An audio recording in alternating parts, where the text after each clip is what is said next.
ಶಿವಸ್ವರೂಪಿಗಳಿಗೂ ಶಿವರಾತ್ರಿಯ ಶುಭಾಶಯಗಳು. ಹಾಗೂ ಇರುವಂತಹ ಎಲ್ಲ ಶಕ್ತಿ ಸ್ವರೂಪಿಣಿಗಳು ಅವರೆಲ್ಲರಿಗೂ ವಿಶ್ವ ಮಹಿಳಾ ದಿನಾಚರಣೆಯ ಶುಭಾಶಯಗಳು. ಹಾಗಾಗಿ ಇವತ್ತು ಕೇವಲ ಶಿವರಾತ್ರಿ ಅಷ್ಟೇ ಅಲ್ಲ, ಶಿವಶಕ್ತಿ ರಾತ್ರಿ. ಶಿವಶಕ್ತಿ ರಾತ್ರಿಗೆ ಜೋರಾಗಿ ಒಂದು ಚಪ್ಪಾಳೆ ಮತ್ತೊಮ್ಮೆ ಕೊಡೋಣ.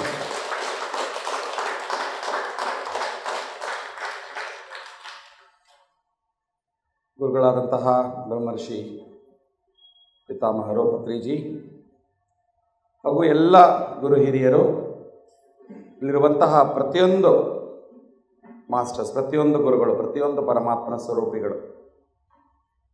ಶಿವ ಎಲ್ಲಿದ್ದಾನೆ? ಈಗ ತಾನೇ ಹೇಳಿದ್ವಿ, ಚಿದಾನಂದ ರೂಪ ಶಿವೋಹಂ ಶಿವೋಹಂ. ನಮ್ಮಲ್ಲೇ ಇದ್ದಾನೆ ಆ ಶಿವ. ಹಾಗಾಗಿ ನಮ್ಮಲ್ಲಿರುವಂತಹ ಹಾಗೂ ಸರ್ವತ್ರ ಇರುವಂತಹ ಆ ಶಿವನ ಸಾನ್ನಿಧ್ಯವನ್ನು ಇವತ್ತು ನಾವು ಹೆಚ್ಚು ಅನುಭವಿಸುವಂತಹ ಶಿವರಾತ್ರಿ. ಹಾಗಾಗಿ ನಮ್ಮಲ್ಲಿರುವಂತಹ ಮತ್ತು ಸರ್ವತ್ರ ಇರುವಂತಹ ಶಿವನಿಗೆ ಜೋರು ಚಪ್ಪಾಳೆಗಳು.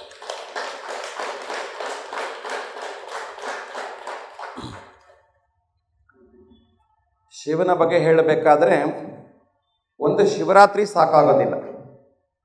ನಾವು ಯಾವುದೇ ವಿಷಯವನ್ನು ಜಾಸ್ತಿ ರಾತ್ರಿಯೆಲ್ಲ ಮಾತಾಡ್ತಿದ್ರೆ ಏನು ಹೇಳ್ಕೊಳ್ತೀವಿ? ಇವತ್ತೆಲ್ಲ ಶಿವರಾತ್ರಿ. ಆದರೆ ಶಿವನ ಬಗ್ಗೆ ಮಾತಾಡೋಕ್ಕೆ, ಶಿವರಾತ್ರಿಯ ಬಗ್ಗೆ ಮಾತಾಡೋಕ್ಕೆ ನಮಗೆ ನವರಾತ್ರಿ ಇದ್ರೂ ಸಾಕಾಗೋದಿಲ್ಲ. ಅಷ್ಟು ಅನಂತವಾದಂತಹ ವಿಶೇಷತೆ ಶಿವನದು, ಶಿವರಾತ್ರಿ ಇದು ಕೂಡ. ಶಿವರಾತ್ರಿ ಅಂತ ಒಂದು ದಿನ ಅಷ್ಟೇನಾ? ಪ್ರತಿದಿನವೂ ಶಿವರಾತ್ರಿಯೇ. ಶಿವ ಇಲ್ಲದೇ ಇರುವಂತಹ ರಾತ್ರಿ ಯಾವುದಿದೆ ಅಥವಾ ದಿವಸ ಯಾವುದಿದೆ? ಗೊತ್ತಾನೆ? ಯಾವತ್ತೂ ಇರಲಿಲ್ಲ, ಇವತ್ತಷ್ಟೇ ಬಂದ ಅಂದರೆ ಇವತ್ತು ಒಂದು ದಿನವನ್ನು ವಿಶೇಷವಾಗಿ ನಾವು ಆಚರಿಸಬೇಕು. ಶಿವ ಇಲ್ಲದೇ ಇರುವಂತಹ ಒಂದು ದಿನ ಇತ್ತಾ? ಅಥವಾ ಒಂದು ರಾತ್ರಿ ಇತ್ತಾ? ಅಥವಾ ಒಂದು ಹಗಲಿತ್ತ? ಒಂದು ದಿನ ಇಲ್ಲವೇ ಇಲ್ಲ. ಹಾಗಾಗಿ ಪ್ರತಿದಿನವೂ ಕೂಡ ಶಿವರಾತ್ರಿಗೆ. ಅದೇ ರೀತಿಯಲ್ಲಿ ಇವತ್ತು ಮಹಿಳಾ ದಿನಾಚರಣೆಯನ್ನು ಆಚರಿಸ್ಕೊಂಡು ಮಹಿಳೆಯರಿಗೆಲ್ಲ ವಿಶಸ್ ಮಾಡ್ತಿದ್ದೀವಿ. ಅದು ಏನೋ ಹೊರದೇಶಗಳಲ್ಲಿ ಉಂಟಾಗಿರುವಂತಹ ಒಂದು ಸಂಸ್ಕೃತಿ. ಅಲ್ಲಿ father's day, mother's day, brothers' day ಇತ್ಯಾದಿ. ಯಾಕೆ? ಅವತ್ತಷ್ಟೇ ನಮ್ಮಪ್ಪ ಎಲ್ಲಿದ್ದಾರೆ, ಯಾವ ಓಲ್ಡ್ ಏಜ್ ಹೋಮಲ್ಲಿದ್ದಾರೆ ಅಂತ ಹುಡುಕುವಂಥ, ಮತ್ತೆ ನಮ್ಮ ತಾಯಿ ಜೊತೆ ಇದ್ದಾರಾ, ಇಲ್ಲದ್ರೆ ಯಾರೋ ಸ್ಟೆಪ್ ಮದರು, ಈ ಮದರ್ ಆ ಮದರ್ ಅಂತ ಬೇರೆ ಬೇರೆ ಕಾನ್ಸೆಪ್ಟ್ಸ್ ಅಲ್ಲಿದೆ. ಹಾಗಾಗಿ ಅಪ್ಪ ಎಲ್ಲಿದ್ದಾರೆ, ಅಮ್ಮ ಎಲ್ಲಿದ್ದಾರೆ ಅಂತ ಹುಡುಕೊಂಡು ಹೋಗಿ ಅವತ್ತು ಒಂದಿನ ಆದರೂ ಅವರಿಗೆ ಕೃತಜ್ಞತೆಯನ್ನು ಅರ್ಪಿಸುವಂಥದ್ದು. ಆ ರೀತಿಯಲ್ಲಿ ಒಂದು ದಿನ ಆದರೂ ಅವರಿಗೆ ಮಹಿಳೆಯರಂತ ಗುರುತಿಸಿ ಒಂದು ರೆಸ್ಪೆಕ್ಟ್ ಮಾಡೋದು ಅಂತ. ನಮಗೆ ಪ್ರತಿದಿನವೂ ಕೂಡ ಮಹಿಳೆಯರ ದಿನವೇ, ಗೊತ್ತಾನೆ? ಎತ್ರ ನಾರ್ಯಸ್ತು ಪೂಜ್ಯಂತೆ ರಮಂತೆ ತತ್ರ ದೇವತಾಹ ಅಂತ ಪ್ರತಿ ದಿನವೂ ಕೂಡ ನಾವು ಮಹಿಳೆಯರನ್ನ ಇನ್ನು ರೆಸ್ಪೆಕ್ಟ್ ಮಾಡೋದಲ್ಲ, ವಿ ವರ್ಷಿಪ್ ದಮ್. ಯಾವ ದೇವಿಯನ್ನು ನಾವು ದೇವಸ್ಥಾನದಲ್ಲಿ ನೋಡ್ತೀವಿ, ಯಾ ದೇವಿ ಸರ್ವಭೂತೇಶು, ಅದೇ ದೇವಿ ಎಲ್ಲರಲ್ಲಿರುವಂತಹ ದೇವಿಯಾಗಿ, ಶಕ್ತಿ ರೂಪಿಣಿಯಾಗಿ, ಮಾತೃರೂಪಿಣಿಯಾಗಿ ಅವಳನ್ನು ನೋಡಿ ನಮಸ್ತಸ್ಯೈ ನಮಸ್ತಸ್ಯೈ ನಮಸ್ತಸ್ಯೈ ನಮೋ ನಮಃ ಅಂತ ಅವಳನ್ನು ನಾವು ಪೂಜೆ ಮಾಡೋದು.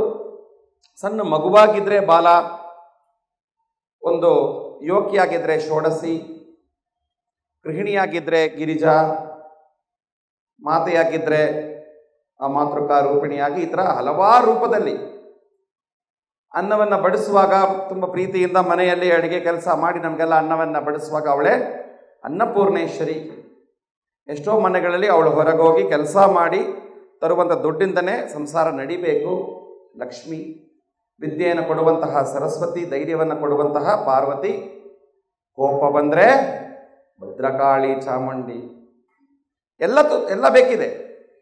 ಅನಂತ ರೂಪಿಣಿ ಅನಂತ ಗುಣವತಿ ಅನಂತ ನಾಮ್ನಿ ಗಿರಿಜೆ ಮಾ. ಅನಂತ ರೂಪಿಣಿ ಅನಂತ ಗುಣವತಿ ಅನಂತ ನಾಮ್ನಿ ಗಿರಿಜೆ ಮಾ. ಅನಂತ ರೂಪಿಣಿ ಅವಳು, ಅನಂತ ನಾಮ. ಹೌದಾ? ನಮ್ಮ ದೇವತೆಗಳ ಒಂದು ಕಲ್ಪನೆ ಏನಿದೆ, ಮನೆಯಲ್ಲಿ ಇರುವಂತಹ ವ್ಯಾವಹಾರಿಕವಾದ ನೋಡೇ ಭವಿಷ್ಯ ದೇವತೆ ಕಲ್ಪನೆಗಳು ಬಂದಿದೆ. ನಮ್ಮ ಮಾತೆಯರೆಲ್ಲ ಯಾವ್ಯಾವ ರೂಪಗಳು ತಗೊಳ್ತಾರೆ ಅದೆಲ್ಲವೂ ದೇವತೆಗಳಾಗಿ ನಾವು ದೇವಸ್ಥಾನದಲ್ಲಿ ಇಟ್ಟಿದ್ದೀವಿ, ಅಥವಾ ದೇವಸ್ಥಾನದಲ್ಲಿರುವಂತಹ ದೇವತಾ ರೂಪಗಳನ್ನು ನಮ್ಮ ಮಹಿಳೆಯರು ಕೂಡ ಪ್ರತಿದಿನವೂ ತಗೊಳ್ತಾರೆ, ಪರಸ್ಪರ ವೈಸ್ ವರ್ಸ. ಹಾಗಾಗಿ ನಾರಿ ಶಕ್ತಿಯನ್ನು ಪೂಜಿಸೋದು ಅಫ್ಕೋರ್ಸ್ ಒಂದು ದಿನ ಗುರುತಿಸ್ಕೊಳ್ಳೋದು ಭಾಳ ಮುಖ್ಯ, ಇಲ್ಲ ಅಂತಿಲ್ಲ. ಆದರೆ ಅಲ್ಲಿಗಷ್ಟೇ ನಿಲ್ಲೋದಿಲ್ಲ, ಪ್ರತಿದಿನವೂ ಕೂಡ ನಮಗೆ ಮಹಿಳಾ ದಿನ. ಹಾಗಾಗಿ ಪ್ರತಿದಿನವೂ ಮಹಿಳಾ ದಿನಾಚರಣೆ ನಾವು ಆಚರಿಸೋಣ. ಪ್ರತಿದಿನ ನಮಗೆ ಮದರ್ಸ್ ಡೇ, ಪ್ರತಿದಿನ ನಮಗೆ father's day, brothers' day, sisters' day, wife day, husband day, all day.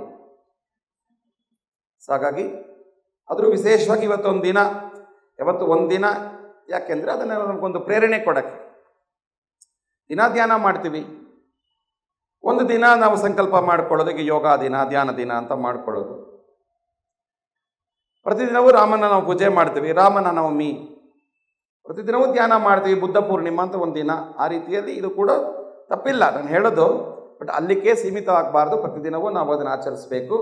ಹಾಗಾಗಿ ಮತ್ತೊಮ್ಮೆ ಶಕ್ತಿ ಸ್ವರೂಪಿಣಿಗಳಾದಂತಹ ನಮ್ಮ ಎಲ್ಲ ಮಾತೃ, ಬಹಿಣಿ, ಪುತ್ರಿ, ಸೋದರಿ ಎಲ್ಲ ರೂಪದಲ್ಲಿರುವಂತಹ ಮಾತೃಶಕ್ತಿಗೆ ಮತ್ತೊಮ್ಮೆ ಜೋರು ಚಪ್ಪಾಳೆಯಿಂದ ನಾವು ಅಭಿನಂದಿಸೋದು. ಆದರೆ ಮಾತೃಶಕ್ತಿ ಅನ್ನೋದು ಅಥವಾ ಮಾತೃ ಸ್ವರೂಪ ಅನ್ನೋದು ಕೇವಲ ಶಾರೀರಿಕತಃ ಮಹಿಳೆಯರಾಗಿರೋರಲ್ಲಿ ಅಷ್ಟೇ ಸೀಮಿತವಲ್ಲ. ಅದನ್ನೇ ಶಿವ ನಮಗೆ ತೋರಿಸುವಂಥದ್ದು. ಶಿವನಲ್ಲಿ ಅರ್ಧ ಭಾಗ ಯಾರಿಗೆ ಕೊಟ್ಟಿರೋದು? ಅವನು ಶಕ್ತಿಗೆ ಕೊಟ್ಟಿರೋದು, ಹೌದಾನೆ? ಆ ಥರ ಪ್ರತಿಯೊಂದು ಮಹಿಳೆಯರಲ್ಲೂ ಒಂದು ಪುರುಷ ಸಾನ್ನಿಧ್ಯ, ಪುರುಷ ಸ್ವಭಾವ ಇರುತ್ತೆ. ಪ್ರತಿಯೊಂದು ಪುರುಷರಲ್ಲೂ ಕೂಡ ಆ ಸ್ತ್ರೀತತ್ವ ಇರುತ್ತೆ. ಯಾಕೆ ನಮ್ಮಲ್ಲಿ ಆ ಮಾತೃಕಾ ಸ್ವರೂಪ, ನಮಗೊಂದು ಮಾತೃವಾತ್ಸಲ್ಯ ಬರೋದಿಲ್ಲವೇನು? ರಾಮಕೃಷ್ಣ ಪರಮಹಂಸರು, ಚೈತನ್ಯ ಮಹಾಪ್ರಭು ಇತ್ಯಾದಿ ಮಹಾತ್ಮರೆಲ್ಲ ಶರೀರತಃ ಪುರುಷರಾಗಿದ್ರೂ ಅವರು ಆ ಒಂದು ಮಾತೃವಾತ್ಸಲ್ಯವನ್ನು ತೋರಿಸ್ತಾರೆ. ಇಲ್ಲೇ ನಮ್ಮ ರವಿಶಂಕರ್ ಗುರುಜಿ ಇದ್ದಾರೆ, ಅವರು ಮಾತಾಡುವಾಗ ನೋಡಿ, ಅವರ ಮಾತಿನಲ್ಲೇ ಆ ಒಂದು ಮೃದು ಸ್ವಭಾವ. ಅವ್ರ ಮಾತು ಕೇಳುವಾಗ ನಮಗೆ ಯಾವುದೋ ಒಂದು ತಾಯಿ ಮಾತಾಡ್ದಂಗೆ ಇರುತ್ತೆ. ಅದು ಸ್ವಾಭಾವಿಕವಾಗಿ ಶರೀರತಃ ಪುರುಷರಾಗಿದ್ರೂ ಅವರಲ್ಲಿ ಬರುವಂತಹ ಒಂದು ಮಾತೃವಾತ್ಸಲ್ಯ ಅದು ಎಲ್ಲರಲ್ಲೂ ಇರುತ್ತೆ. ಪ್ರತಿಯೊಂದು ತಂದೆಯಲ್ಲೂ ಒಂದು ತಾಯಿ ಇದ್ದಾನೆ, ಪ್ರತಿಯೊಂದು ತಾಯಲ್ಲೂ ಒಂದು ತಂದೆ ಇದ್ದಾನೆ. ಸಮಯಕ್ಕೆ ತಕ್ಕಂತಹ ಒಂದು ರೋಲ್ ಅಥವಾ ಒಂದು ಪರ್ಸನಾಲಿಟಿ ಮ್ಯಾನಿಫೆಸ್ಟ್ ಆಗುತ್ತೆ ಅಂತ. ಹಾಗಾಗಿ ಶಿವಶಕ್ತಿ ಅನ್ನೋದು ಕೇವಲ ವ್ಯಕ್ತಿಗಳಲ್ಲ, ಶಿವಶಕ್ತಿ ಅನ್ನೋದೇ ಒಂದು ತತ್ವ. ನಾವು ಶಿವರಾತ್ರಿಯಲ್ಲಿ ಅದನ್ನು ಗುರುತಿಸ್ಕೊಳ್ಳುವಂಥದ್ದು. ಈಗ ಶಿವ ಅನ್ನುವಂತಹ ನಾವು ಒಂದು ವ್ಯಕ್ತಿ ಅಂತ ಅನ್ಕೊಳ್ಳೋಣ. ನಮ್ಮ ಪುರಾಣಗಳಲ್ಲಿ ಕಥೆಗಳಿದೆ, ತತ್ವ ಇದೆ, ತಾತ್ಪರ್ಯ ಇದೆ. ಆ ಒಂದು ವ್ಯಕ್ತಿತ್ವವನ್ನು ತಗೊಂಡ್ರೆ ಕೂಡ ನಾವು ಈಗ ತಾನೇ ಹೇಳಿದ್ವಿ, ಆ ವ್ಯಕ್ತಿ ತನ್ನ ಅರ್ಧಾಂಗವನ್ನ ಶಕ್ತಿ ಕೊಟ್ಟಿದ್ದಾನೆ. ಯಾವ ಅಂಗವನ್ನು ಕೊಟ್ಟಿದ್ದಾನೆ? ಯಾವ ಭಾಗವನ್ನು ಕೊಟ್ಟಿದ್ದಾನೆ? ಎಡಭಾಗವನ್ನು ಕೊಟ್ಟಿದ್ದಾನೆ. ಎಡಭಾಗ ಶಕ್ತಿ, ಬಲಭಾಗ ಶಿವ. ನಮ್ಮ ನಮ್ಮ ಬ್ರೈನ್ ಏನಿದೆ, ಬ್ರೈನಲ್ಲೂ ಕೂಡ 2 ಹೆಮಿಸ್ಫಿಯರ್ಸ್ ಇದೆ ಅಂತ ನಾವು ವೈಜ್ಞಾನಿಕ ರೀತಿಯಲ್ಲಿ ಹೇಳ್ತೀವಿ. Right hemisphere and left hemisphere. ಈ ನಮ್ಮ ಲೆಫ್ಟ್ ಹೆಮಿಸ್ಫಿಯರ್ ಏನಿದೆ, ಇದು ಅನಲಿಟಿಕಲ್ ಬ್ರೈನ್ ಅಂತಾರೆ. ಅಂಡ್ ರೈಟ್ ಸೈಡ್ ಏನಿದೆ, ಅದು ಕ್ರಿಯೇಟಿವ್ ಬ್ರೈನ್ ಅಂತಾರೆ. ಈಗ ವೈಜ್ಞಾನಿಕ ರೀತಿಯಾಗಿ ಅನಲೈಸ್ ಮಾಡೋದು, ಲೆಕ್ಕ ಮಾಡೋದು, ಸೈಂಟಿಫಿಕ್ ರಿಸರ್ಚ್ ಮಾಡೋದು ಇತ್ಯಾದಿ ಎಲ್ಲ ಮಾಡೋದು ಯಾವ ಬ್ರೈನು? ಎಡಗಡೆ ಇರುವಂತಹ left hemisphere, left brain. Brain ಒಂದೇ, ಆದರೆ ಅದರ ಭಾಗ. ಬಲಗಡೆ ಇರೋದು ಕ್ರಿಯೇಟಿವ್ ಆಗಿ ಇರುವಂಥದ್ದು, ಆರ್ಟಿಸ್ಟಿಕ್ ಆಗಿ, ಇಸ್ಥೆಟಿಕ್ ಆಗಿ. ಈಗ ಸಂಗೀತ, ನೃತ್ಯ ಇತ್ಯಾದಿ ವಿಷಯಗಳು. ಈಗ ಒಂದು ಅಲಂಕಾರ ಮಾಡ್ತೀವಿ ಅಥವಾ ನಮ್ಮನ್ನು ನಾವೇ ಮಾಡ್ಕೊಳ್ತೀವಿ. ಯಾರಿಗೆ ರೈಟ್ ಬ್ರೈನ್ ಜಾಸ್ತಿ ಇರುತ್ತೆ ನೋಡಿ, ಚೆನ್ನಾಗಿ ಶಿವರಾತ್ರಿಗೆ ಹೋಗಬೇಕು ಅಂದ್ರೂ ಶ್ರದ್ಧೆಯಿಂದ ಮಾಡ್ಕೊಂಡು ಬಂದಿರ್ತಾರೆ. ಏನೋ ಹಾಕ್ಕೊಂಡ್ರೆ ಸಾಕು ಅಂತ ಬಂದಿರ್ತಾರೆ. ಅವರಿಗೆ ಆ ಬಲ ಬ್ರೈನ್ ಕಡಿಮೆ, ಎಡಗಡೆ. ಕೆಲವೊಮ್ಮೆ ಯಾವ ಬಟನ್ ಕೂಡ ಸರಿಯಾಗಿ ಹಾಕಿ, ಈ ಬಟನ್ ಅಲ್ಲಿಗೆ ಹೋಗಿರುತ್ತೆ, ಅಲ್ಲಿಗೆ ಇಲ್ಲಿಗೆ ಬಂದಿರುತ್ತೆ. ಸೈಂಟಿಸ್ಟ್ ಎಲ್ಲ ಆಗೇ ಇರೋದು. ಅವರು ಸ್ನಾನ ಮಾಡೋದನ್ನು ಕೂಡ ಮರೆತು 90 ದಿನಗಳು ರಿಸರ್ಚನ್ನು ಮಾಡಿರ್ತಾರೆ. ಹೌದು, ಲೆಫ್ಟ್ ಬ್ರೈನ್ ಓರಿಯೆಂಟೆಡ್ ಅವರು, ಹೌದಾನೆ? ಇದರಲ್ಲಿ ಯಾವುದು ಬೇಕು ಮನುಷ್ಯನಿಗೆ? ಎಕ್ಸ್ಟ್ರೀಮ್ ಕಂಡೀಷನಲ್ಲಿ ಕೆಲವರು ಯಾರೋ ಒಬ್ಬ ಐನ್ಸ್ಟೈನ್, ಯಾವುದೋ ಒಬ್ಬ ನ್ಯೂಟನ್, ಯಾವುದೋ ಶ್ರೆಡಿಂಗರ್, ಅವನಿಗೆ ಎಡಭಾಗ ತುಂಬ ಆಕ್ಟಿವ್ ಆಗಿರುತ್ತೆ. ಯಾವುದೋ ಒಬ್ಬ ಮಿಶೇಲ್ ಡ್ಯಾನಿನೋ, ಯಾವುದೋ ಒಬ್ಬ ರವಿವರ್ಮ, ಯಾವುದೋ ಒಬ್ಬ SP ಬಾಲಸುಬ್ರಹ್ಮಣ್ಯಂ, ಯಾವುದೋ ಒಬ್ಬ ಇಳೆಯರಾಜ, ಯಾವುದೋ AR ರಹಮಾನ್, ಅವನಿಗೆ ಬಲಭಾಗ ತುಂಬ ಆಕ್ಟಿವ್ ಆಗಿರುತ್ತೆ. ಸಾಮಾನ್ಯರಿಗೆ ನಮ್ಗೆ ಇಲ್ದೂ ಅಲ್ಲ ಸರ್, ಅದೂ ಅಲ್ಲ, ಬ್ರೈನ್ ಇದೆಯಾ ಇಲ್ಲ ಅಂತಲೇ ಗೊತ್ತಿಲ್ಲ, ಅದು ಮೇಲಿದೆಯಾ ಅಥವಾ ಕೆಳಗಡೆ ಕಿಡ್ನಿಯಲ್ಲಿ ಇದೆಯಾ ಅಂತ ಕೆಲವರಿಗೆ. ಹೌದಾನೆ? ಸಾಮಾನ್ಯ ಜನರಿಗೆ ನಾವು ನೋಡುವಾಗ, ಎಸ್ಪೆಷಲಿ ವಿದ್ಯಾರ್ಥಿಗಳಿಗೆ, ಇದು ಎರಡರ ಒಂದು ಸಮತೋಲನ, ಒಂದು ಈಕ್ವಿಲಿಬ್ರಿಯಂ, ಒಂದು ಬ್ಯಾಲೆನ್ಸ್ ಅನ್ನೋದು ಬಹಳ ಮುಖ್ಯ. The balance of both left and right hemispheres. ನಮ್ಮ ಶರೀರದಲ್ಲಿ ಈಗ ತಾನೇ ಹೇಳಿದೆ, ಶಿವನ ಶರೀರದಲ್ಲಿ ಹೇಗೆ ಎಡಭಾಗ ಶಕ್ತಿಗೆ ಬಲಭಾಗ ಶಿವ, ನಾವೆಲ್ಲರೂ ಕೂಡ ಆ ಶಿವಶಕ್ತಿಯ ಸ್ವರೂಪದಲ್ಲೇ ನಾವು ಸೃಷ್ಟಿಪಡಿಸಲ್ಪಟ್ಟಿದ್ದೀವಿ. ಬೈಬಲಲ್ಲಿ ಹೇಳ್ತಾರೆ, god created man in his own image. ನಮ್ಮ ಶಾಸ್ತ್ರದಲ್ಲಿ ಮನುಷ್ಯನಿಗೆ ಮಾತ್ರ ಸೀಮಿತ ಅಲ್ಲ, ಭಗವಂತ ಹಲವಾರು ಸ್ವರೂಪ ತಗೊಳ್ತಾನೆ ಅಂತ ನಮಗಿದೆ. ಆದರೆ ಕ್ರಿಸ್ಟಿಯಾನಿಟಿ ಪ್ರಕಾರ, ಬೈಬಲ್ ಪ್ರಕಾರ, god created man in his own image. ದೇವರು ತನ್ನನ್ನು ತಾನು ನೋಡಿದನಂತೆ, ಆಹಾ ನಾನು ಎಷ್ಟು ಚೆನ್ನಾಗಿದ್ದೀನಿ, ನಂತರನೇ ಮನುಷ್ಯನ ಸೃಷ್ಟಿ ಮಾಡಬೇಕು ಅಂತ ಅಂದ್ಕೊಂಡು ಭಗವಂತ ಕ್ರಿಯೇಟ್ ಮಾಡಿದಾನೆ ಅನ್ನೋದು ಅವರ ಸಿದ್ಧಾಂತ ಪ್ರಕಾರ. ಮನುಷ್ಯನ ಕ್ರಿಯೇಟ್ ಮಾಡಿದು ಇಡೀ ಜಗತ್ತನ್ನು ಅನುಭವಿಸಕ್ಕೆ. ನಮ್ಮಲ್ಲಿ ಆ ಕನ್ಸ್ಯೂಮರಿಸಮ್ ಇಲ್ಲ, ಕಾಂಟ್ರಿಬ್ಯೂಷನ್. ನಾವು ನಮ್ಮ ವೇದ ಹೇಳೋದು, ಮನುಷ್ಯನಿರೋದು ಇದು ಎಲ್ಲವನ್ನು ಪರಿಪಾಲಿಸಕ್ಕೆ, ರಕ್ಷಿಸಕ್ಕೋಸ್ಕರ ಮನುಷ್ಯನಿರೋದು. ಇರಲಿ, ಜಸ್ಟ್ ನಾನು ಇಲ್ಲಿ ಹೇಳಕ್ಕೆ ಬಂದ ವಿಷಯ ಏನಂದರೆ, ಒಂದು ರೀತಿಯಲ್ಲಿ ನೋಡಿದ್ರೆ ಆ ತತ್ವವನ್ನು ಒಪ್ಕೊಂಡ್ರೆ ನಾವೆಲ್ಲ ಯಾರ ಸ್ವರೂಪಿಗಳಾಗಿದ್ದೀವಿ? God created man in his own image. Man ಅಂದರೆ ಮ್ಯಾನ್, ವುಮನ್ ಎರಡೂ ಸರಿನೇ. ಆಮೇಲೆ ನಮ್ಮನ್ನು ಮಾಡಿಲ್ಲ ಅಂತ ಅನ್ಕೋಬೇಡಿ. There is no woman without man. Man independent ಆಗಿದೆ, ನಾವು ಇಲ್ಲದೇ ಇದ್ರೂ ನಾವಿರ್ತೀವಿ. ಬಟ್ ವುಮೆನ್ ಅಲ್ಲಿ ಒಳಗಡೆ ಮ್ಯಾನ್ ಇದೆ. ನೀವು ಮ್ಯಾನ್ ತೆಗೆದು ಬಿಟ್ರೆ ನೀವು ಬರೀ ಆ ಹೂವನ್ನು ವಾವ್ ಮಾಡಬೇಕಾದ್ರೆ ಮ್ಯಾನ್ ಬೇಕಿದೆ ಅಲ್ಲಿ. ಸೊ ಎರಡು ಸೇರಿ ಇರಬೇಕು. ಇರಲಿ, ವಿಷಯ ಏನಂದರೆ, ಸೊ ದೇವರು ತಮ್ಮನ್ನು ನೋಡಿ ತಮ್ಮ ಥರ ನಮ್ಮನ್ನು ಮಾಡಿದ್ದಾರೆ ಅಂತ ಹೇಳ್ತೀವಿ. ಈಗ ನಾವು ಅದೇ ಥರ ನಮ್ಮ ದೇವರಾಗದಂತಹ ಶಿವನ ಸ್ವರೂಪಿ ಅಂತ ತಗೊಂಡ್ರೆ, ಶಿವ ಹೇಗಿದ್ದಾನೆ? ಕೇವಲ ಶಿವ ಅಷ್ಟೇ ಅಲ್ಲ, ಶಿವಶಕ್ತಿ ಐಕ್ಯದ ಸ್ವರೂಪ ಆಗಿದ್ದಾನೆ. ಅದೇ ಶಿವಶಕ್ತಿ ಸ್ವರೂಪವಾಗಿ ನಮ್ಮನ್ನು ಸೃಷ್ಟಿ ಮಾಡಿದ್ದಾನೆ. ನಮ್ಮ ಪ್ರತಿಯೊಬ್ಬರಲ್ಲೂ ಕೂಡ ಶಿವಶಕ್ತಿ ಸ್ವರೂಪ ಇದೆ. ಎಲ್ಲಿ? ನಮ್ಮ ಶರೀರದ ಎಡಭಾಗದಲ್ಲಿ ಶಕ್ತಿ, ಬಲಭಾಗದಲ್ಲಿ ಶಿವ. ಈಗ ಶರೀರದ ಎಡಭಾಗಕ್ಕೂ ಮೃದುಲಿನ ಬಲಭಾಗಕ್ಕೂ ಕನೆಕ್ಷನ್, ಶರೀರದ ಬಲಭಾಗಕ್ಕೂ ಎಡಭಾಗಕ್ಕೂ ಕನೆಕ್ಷನ್, ಕ್ರಿಸ್ ಕ್ರಾಸ್ ಆಗಿ ಇರೋದು. ಹಾಗಾಗಿ ನಮ್ಮ ಸೂಕ್ಷ್ಮ ಶರೀರದಲ್ಲಿ ಇದು ಹೇಗೆ, ಇದನ್ನು ಮತ್ತೆ ನಾವು ಅರ್ಥ ಮಾಡ್ಕೊಳ್ಳೋದಂದ್ರೆ ನಾಡಿಗಳ ಮುಖಾಂತರ. ಎಡಗಡೆ ಇರುವಂತಹ ಇಡನಾಡಿ, ಬಲಗಡೆ ಇರುವಂತಹ ಪಿಂಗಲಾ ನಾಡಿ, ಸೂರ್ಯನಾಡಿ, ಚಂದ್ರನಾಡಿ. ಸೂರ್ಯ ಬಿಸಿ, ಚಂದ್ರ ತಂಪು. ಹೌದಾ? ಸೂರ್ಯ ಈ ಥರ ತುಂಬ ವೈಜ್ಞಾನಿಕವಾಗಿರುವಂತಹ ವಿಷಯಗಳಿಗೆ ಸೂರ್ಯನ ಹೋಲಿಸ್ತಾರೆ. ಕ್ರಿಯೇಟಿವಿಟಿ. ಈಗ ನೀವು ಯಾವ ಕವಿಗಳು ನೋಡಿ, ಕವಿಯೆಲ್ಲ ಯಾರನ್ನೋ ವರ್ಣಿಸುವಾಗ ಜಾಸ್ತಿ ತಗೊಳ್ಳುವಂತಹ ಉಪಮಾನ ಚಂದ್ರನಾಗಿರುತ್ತೆ. ರಾಮಚಂದ್ರ, ಒಂದು ಹೂರ್ಣಿಮೆ, ಈ ಥರ ಎಲ್ಲ ವಿಷಯಗಳನ್ನ ತಗೊಂಡು ಒಂದು ಹುಡುಗಿಯ ಮುಖವನ್ನು ವರ್ಣಿಸಬೇಕಾದ್ರೆ ಸೂರ್ಯ ಥರ ದಗದಗ ಅಂತ ಇದೆ ಅಂತ ಹೇಳ್ತಾರ? ಇಲ್ಲ. ಹೇಗೆ ಹೇಳ್ತಾರೆ? ಪೂರ್ಣ ಚಂದ್ರ ಥರ ಇದೆ ಅಂತ ಹೇಳ್ತಾರೆ. ಸೊ ಚಂದ್ರ ಕ್ರಿಯೇಟಿವಿಟಿ, ಚಂದ್ರಮ ಮನಸ್ಸೋ ಜಾತ, ಚಂದ್ರ ಕ್ರಿಯೇಟಿವಿಟಿಗೆ ಸಂಬಂಧಪಟ್ಟಿದ್ದು. ಆದರೆ ಇಲ್ಲಿ ಎಲ್ಲಿದೆ ಚಂದ್ರನಾಡಿ? ಯಾವುದು? ಎಡನಾಡಿ. ಸೊ ಎಡಗಡೆ ಇರುವಂತಹ ಎಡನಾಡಿ, ಬಟ್ ತಲೆಯಲ್ಲಿ ಅದು ಬಲಗಡೆಗೆ ಸಂಬಂಧ, ಕ್ರಾಸ್. ಅದೇ ತರಹ ಬಲಗಡೆ ಇರುವಂತಹ ಸೂರ್ಯನಾಡಿ, ಎಡಗಡೆ ಇರುವಂತಹ ಇಲ್ಲಿರುವಂತಹ ಚಂದ್ರನಿಗೆ ಕನೆಕ್ಟೆಡ್. ಆ ಥರ ಇದನ್ನರ್ಥ. ಅದಕ್ಕೆ ನೀವು ನೋಡಿದ್ರೆ ಈ ಕುಂಡಲಿನಿಯನ್ನು ಪ್ರತಿಪಾಲಿಸುವಾಗ ಕ್ರಿಸ್ ಕ್ರಾಸ್ ಆಗಿ ಹೋಗ್ತಿರುತ್ತೆ. ಸೂಕ್ಷ್ಮ ನಾಡಿಯಲ್ಲಿ, ಮಧ್ಯದಲ್ಲಿರುವ ಸೂಕ್ಷ್ಮ ನಾಡಿಯಲ್ಲಿ ಕ್ರಿಸ್ ಕ್ರಾಸ್ ಆಗಿ ಹೋಗ್ತಿರುತ್ತೆ ಎರಡು. ಹಾಗಾಗಿ ಎರಡರ ಬ್ಯಾಲೆನ್ಸ್ ಬೇಕಾದರೆ ನಾವು ಯೋಗ ಧ್ಯಾನ ಮಾಡುವಾಗ, ಪ್ರಾಣಾಯಾಮ ಮಾಡುವಾಗ, ನಾಡಿ ಶುದ್ಧಿ ಇತ್ಯಾದಿ ಮಾಡೋ ಮುಖಾಂತರ ಈ ಶಿವಶಕ್ತಿ ಇಬ್ಬರ ಸಾನ್ನಿಧ್ಯವನ್ನು ನಾವು ಜಾಸ್ತಿ ಮಾಡಿಕೊಳ್ಳೋದು. ನಮ್ಗೆ ಶಿವ ಅಷ್ಟೇ ಸಾಕು ಅಂತ ಹೇಳೋಕ್ಕಾಗೋದಿಲ್ಲ, ಶಕ್ತಿ ಅಷ್ಟೇ ಸಾಕು ಅಂತ ಹೇಳೋಕ್ಕಾಗೋದಿಲ್ಲ. ಶಿವಶಕ್ತಿ ಇಬ್ಬರು ಸಮವಾಗಿ ಸಮಾನವಾಗಿ ಇರುವಂಥದ್ದು ಬಹಳ ಮುಖ್ಯ. ಈ ಒಂದು ತತ್ವವನ್ನು ನಾವು ಶಿವನ ಒಂದು ಅರ್ಧನಾರೀಶ್ವರ ತತ್ವದಿಂದ ನಾವು ಅರ್ಥ ಮಾಡ್ಕೊಳ್ಳೋದು ಹೇಗೆ ಶಿವಶಕ್ತಿ ಸಮವಾಗಿದ್ದಾರೆ ಆ ಥರ ನಮ್ಮ ಶರೀರದಲ್ಲೂ ಇದ್ದಾರೆ.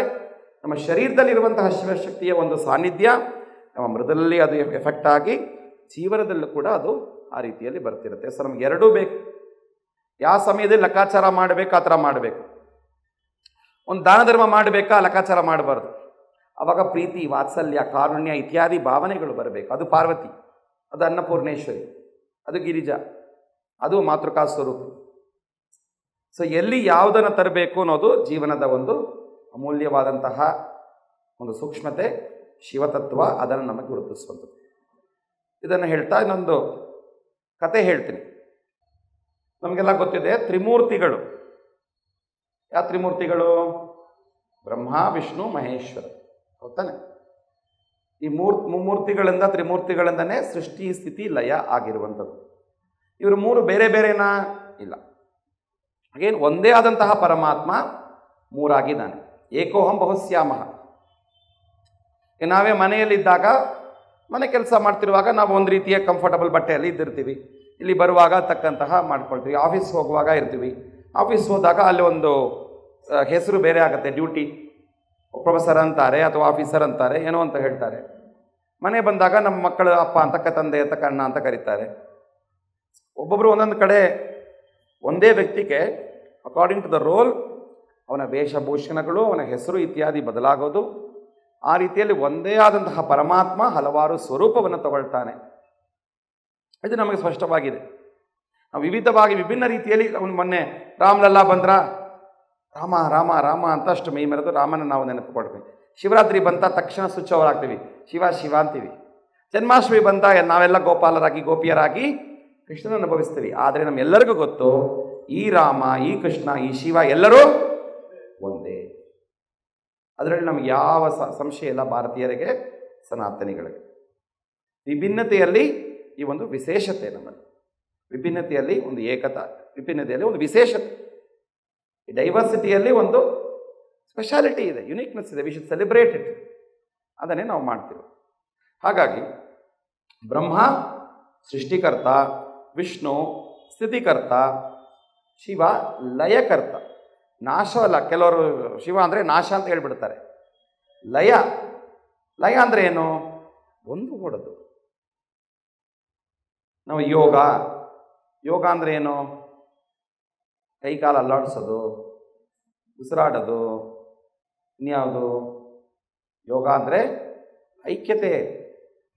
ಯೋಗ ಅಂದರೆ ಯೂನಿಯನ್. Union of what? ಜೀವಾತ್ಮ, ಪರಮಾತ್ಮ. ಈಗ ನಮ್ಮಲ್ಲಿರುವಂಥ ಆತ್ಮಕ್ಕೆ ಏನಂತ ಹೆಸರು? ಜೀವಾತ್ಮ. ಸರ್ವಾಂತರ್ಯಾಮಿಯಾಗಿರುವಂಥ ಆತ್ಮಕ್ಕೆ ಪರಮಾತ್ಮ. ನಮ್ಮ ಧ್ಯಾನದ ಉದ್ದೇಶ ಏನು? ಜೀವಾತ್ಮ ಪರಮಾತ್ಮನಲ್ಲಿ ಲೀನವಾಗಬೇಕು. ತಸ್ಯ ಪ್ರಕೃತಿಲೀನಸ್ಯ ಪರಸ್ಸ ಮಹೇಶ್ವರ. ನಾವು ಪ್ರಕೃತಿಲೀನರಾಗಬೇಕು, ಆ ಪರಮಾತ್ಮ ಲೀನರಾಗಬೇಕು. ಧ್ಯಾನ ಮಾಡುವಾಗ ಕೆಲವೊಂದು ಕ್ಷಣಗಳು ಆ ಒಂದು ಐಕ್ಯತೆಯನ್ನು ನಾವು ಅನುಭವಿಸ್ತಾ ಇದ್ದೀವಿ. ನಮ್ಮ ಶರೀರವನ್ನು ಮರೆತು, ನಾನು ಈ ಶರೀರ, ನಾನು ಇಂಥವನು, ನಾನು ಅಂಥವನು, ನಾನು ಇವಳು ಅವಳು, ನನಗಿಷ್ಟು ಅದಿದೆ ಅದಿದೆ ಎಲ್ಲವನ್ನೂ ಮರೆತು ಧ್ಯಾನ ಮಾಡೋ ಸಮಯದಲ್ಲಿ ನಾವು ಏನು ಅನುಭವಿಸ್ತಾ ಇದ್ದೀವಿ? ಆ ಉಸಿರಾಟದ ಜೊತೆಯಲ್ಲಿರುವಂತಹ ಹೊಂದಾಣಿಕೆಯಿಂದ ಪರಮಾತ್ಮನ ಜೊತೆಗೆ ಉಸಿರಾಟವನ್ನು ನಾವು ಇಟ್ಕೊಳ್ಳೋದು, ಅದು ಒಂದು ಮಾರ್ಗ. ಈ ಮಾರ್ಗದಿಂದ ನಾವು ಲಕ್ಷ್ಯ ಏನು? ಪರಮಾತ್ಮನೊಂದಿಗೆ ನಾವು ಇರುವಂಥದ್ದು. ಹೌದಾನೆ? ಅದಕ್ಕೆ ಅದನ್ನು ಉಸಿರಾಟವನ್ನು ಗುರುಗಳ ಪತ್ರಿಜಿ ಏನು ಹೇಳ್ತಾರೆ? ಗುರುಗಳಂತ ಹೇಳ್ತಾರೆ. ಶ್ವಾಸವೇ ಗುರು. ಗುರುವಿನ ಕೆಲಸ ಏನು? ಗುರಿಯನ್ನು ತೋರಿಸೋದು. ಗುರಿ ಏನು? ಪರಮಾತ್ಮ. ಗುರು ಯಾರು? ಶ್ವಾಸ. ಈ ಶ್ವಾಸದಿಂದ, ಅದಕ್ಕೆ ಶ್ವಾಸ ಅದು ಅದು ಮಹಾತ್ಮ. ನಾವು ಜೀವಾತ್ಮ, ಶ್ವಾಸ ಗುರುವಾದಂತಹ ಮಹಾತ್ಮ, ಮತ್ತೆ ಪರಮಾತ್ಮ. ಈ ಜೀವಾತ್ಮ ಪರಮಾತ್ಮನಲ್ಲಿ ಲೀನವಾಗಬೇಕಾದ್ರೆ ದಾರಿ ಯಾವುದು? ಮಹಾತ್ಮವಾದಂಥ ಗುರು. ಆ ಗುರುವಿನ ಮುಖಾಂತರ ನಾವು ಹೋಗಿ ಎಲ್ಲಿ ಸೇರಬೇಕ ಲಕ್ಷ್ಯ? ಗುರಿ ಯಾವುದು? ಪರಮಾತ್ಮ. ಆ ಪರಮಾತ್ಮನ ಒಂದಿಗೆ ನಾವು ಯಾವ ಐಕ್ಯತೆಯನ್ನು ಅನುಭವಿಸ್ತೀವಿ, ಅದಕ್ಕೆ ಲಯ ಅಂತ ಹೆಸರು. ಆ ಲಯಕಾರಕ ಯಾರು? ಶಿವ. ಶಿವ ಅಂದರೆ ಏನರ್ಥ? ಶಿವ ಅಂದರೆ ಏನರ್ಥ? ನೀವು ಇಂಟರ್ನೆಟ್ಟಲ್ಲಿ ನೋಡಿದ್ರೆ ತಪ್ಪಾಗಿ ಶೂನ್ಯ ಅಂತ ಹೇಳ್ಬಿಟ್ಟಿದ್ದಾರೆ. ಸಂಸ್ಕೃತ ಗೊತ್ತಿದ್ರೆ ಸಂಸ್ಕೃತದ ಪ್ರಕಾರ ಶಿವ ಅಂದರೆ ಮಂಗಳ ಅಂತ ಅರ್ಥ. ಶಿವ ಅಂದರೆ ಶುಭ. ಶಿವ ಅಂದರೆ ಶುಭ. ಹೌದಾ? ಶಿವ ಅಂದರೆ ಶವವೂ ಅಲ್ಲ, ಶಿವ ಅಂದರೆ ಶೂನ್ಯವೂ ಅಲ್ಲ, ಶಿವ ಅಂದರೆ ಶುಭ, ಮಂಗಳ. ಯಾವುದು ನಿಜವಾದ ಮಂಗಳ ನಮಗೆ? ಯಾವಾಗ ನಾವು ಈ ಜೀವಾತ್ಮ ಪರಮಾತ್ಮನ ಒಂದಿಗೆ ಲಯಪಡಿಸಿದ್ದೀವಿ, ಅದೇ ಮಂಗಳ, ಅದೇ ಶುಭ. ನಾವು ಇದು ಶುಭ ಅದು ಶುಭ ಅಂತ ಅನ್ಕೊಂಡಿರ್ತೀವಿ. ಇದು ಶುಭ ಇದು ಅಶುಭ ಅಂತ ಪ್ರತಿಯೊಂದರಲ್ಲಿ ಎಷ್ಟೆಷ್ಟು ನೋಡ್ತಿರ್ತೀವಿ. ಇದು ಒಳ್ಳೆಯದು ಕೆಟ್ಟದು ನೋಡ್ತಿರ್ತೀವಿ. ಆದರೂ ಎಲ್ಲರಿಗೂ ಸರ್ವದಾ ಯಾವಾಗಲೂ ಒಳ್ಳೆಯದು ಯಾವುದು? ಆ ಪರಮಾತ್ಮನ ಜೊತೆಯಲ್ಲಿರುವಂತಹ ಐಕ್ಯತಾ, ಆ ಶುಭ, ಅದನ್ನು ಆ ಲಯಕಾರಕ ಶಿವ. ಹಾಗಾಗಿ ಅವನಿಗೆ ಶಿವ ಮಂಗಳಕಾರಕ ಅಥವಾ ಶಂಕರ ಅಂದ್ರೂ ಅದೇ ಅರ್ಥ. ಸಂಕರೋತಿ ಇತಿ ಶಂಕರ ಇತ್ಯಾದಿ ಶಿವನ ಹೆಸರು ಎಲ್ಲ ಕೂಡ ಮಂಗಳ ಕೊಡುವಂಥದ್ದು. ಈಗ ಬ್ರಹ್ಮ ಅವರ ಕೆಲಸ ಏನಾಯಿತು? ಸೃಷ್ಟಿ ಮಾಡಬೇಕು. ಸೃಷ್ಟಿಯ ಪ್ರಾರಂಭದಲ್ಲಿ ಬ್ರಹ್ಮ ಅವರ ಮಟ್ಟಕ್ಕೆ ಏನಿದ್ರು ಅಂದರೆ ಅವರೊಬ್ಬರೇ ಇದ್ರು. ಅವ್ರಿಗೆ ಗೊತ್ತಿರಲಿಲ್ಲ ಯಾರಿದ್ದಾರೆ ಅಂತ ಗೊತ್ತಿರಲಿಲ್ಲ. ಹೌದಾ? ಅವರಷ್ಟೇ, ನಾನು ಏನು ಮಾಡಬೇಕಪ್ಪ, ನಾನು ಒಂದಾಗಿದ್ದೀನಿ, ಏಕೋಹಂ ಬಹುಶ್ಯಾಮಃ, ಒಬ್ಬನಾಗಿದ್ದೀನಿ, ಬೋರ್ ಆಗುತ್ತಲ್ಲ. ನಾವು ಒಬ್ಬರೇ ಇದ್ದರೆ, ಈಗ ನೋಡಿ ನೀವೆಲ್ಲ ಸ್ಟಾರ್ಟಿಂಗ್ನಲ್ಲಿ ಯಾರೋ ಒಬ್ಬರು ಮಾತ್ರ ಬಂದರು, ರತ್ನಮ್ಮ ಮಾತ್ರ ಬಂದರು, ಬೋರ್ ಆಗುತ್ತೆ. ಸ್ವಲ್ಪ ಜನ ಇನ್ನೊಬ್ರು ಯಾರೋ ಸುಜಾತ ಅವರು ಬಂದರು, ಖುಷಿ ಆಗುತ್ತೆ. ಇನ್ನು ಜಯಪ್ರಭಾ ಅವರು ಬಂದರು, ಇನ್ನೂ ಖುಷಿ ಆಗುತ್ತೆ. ಅಷ್ಟಿಗೆ ಏನಾಗುತ್ತೆ? ಭಾರಿ ಶಬ್ದ ಆಗುತ್ತೆ, ಕಯಾಟಿಕ್ ಆಗುತ್ತೆ. ಇಲ್ಲಿ ಪರವಾಗಿಲ್ಲ, ಇಬ್ರು ಮೂರು ಜನ ಸೇರಿದ್ರೆ ಏನು ಮಾಡ್ತಾರೆ ಅಂದರೆ ನಮ್ಮಲ್ಲಿ ಧ್ಯಾನ ಮಾಡ್ತೀವಿ, ಬೇರೆ ಕಡೆ ತರಲೆ ಮಾಡ್ತಾರೆ. ಹೌದಾನೆ? ಸೊ ಈಗ ಬ್ರಹ್ಮ ಒಬ್ಬರೇ ಇದ್ರು, ಅವ್ರಿಗೆ ಬೋರ್ ಆಯಿತು, ಸೃಷ್ಟಿ ಮಾಡೋಣಪ್ಪ ಅಂತ ಅಂದ್ಕೊಂಡ್ರು. ಸೃಷ್ಟಿ ಮಾಡೋಣ ಅಂತ ಅಂದ್ಕೊಂಡಷ್ಟಿಗೆ ಏನಾಯಿತು? ಬ್ರಹ್ಮ ಒಬ್ಬರೇ ಇರಲಿಲ್ಲ. ಆ್ಯಕ್ಚುಲಿ ಪ್ರಾರಂಭದಲ್ಲಿ ಇರುವಂತಹ 3 ದೇವತಾ ತತ್ವಗಳು ಯಾರು? ಬ್ರಹ್ಮ, ವಿಷ್ಣು, ಶಿವ. ಆದರೆ ಬ್ರಹ್ಮನಿಗೆ ಗೊತ್ತಿರಲಿಲ್ಲ ಇನ್ನಿಬ್ರು ಇದ್ದಾರೆ ಅಂತ. ಹೌದಾ? ಸೃಷ್ಟಿ ಮಾಡೋಣ ಅಂತ ಸಂಕಲ್ಪ ಮಾಡಿಕೊಂಡಾಗ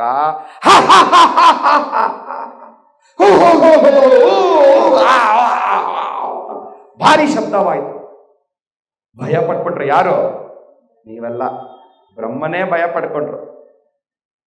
ಏನಿದು ಅಂತ ಭಯ ಪಡ್ಕೊಳಗಡೆ ಹಿಂದೆನೆ ಒಬ್ಬ ಓಡಿಸ್ಕೊಂಡು ಬರ್ತಾ ಇದ್ದಾನೆ, ಹತ್ಕೊಂಡು ಬರ್ತಾ ಇದ್ದಾನೆ, ಕಿರ್ಚ್ಕೊಂಡು ಬರ್ತಾ ಇದ್ದಾನೆ, ಕುಡಿತಾ ಬರ್ತಾ ಇದ್ದಾನೆ. ಬ್ರಹ್ಮನಿಗೆ ಗಾಬರಿ ಆಯಿತು, ನನ್ನನ್ನು ಈಗ ಧ್ವಂಸ ಮಾಡಿಬಿಡ್ತಾನೆ ಅಂತ. ನಾನು ಎಲ್ಲಿಂದ ಬಂದೆ ಅಂತ ತನ್ನ ಮೂಲವನ್ನು ನೋಡ್ತಾ ಇದ್ದ ಬ್ರಹ್ಮ.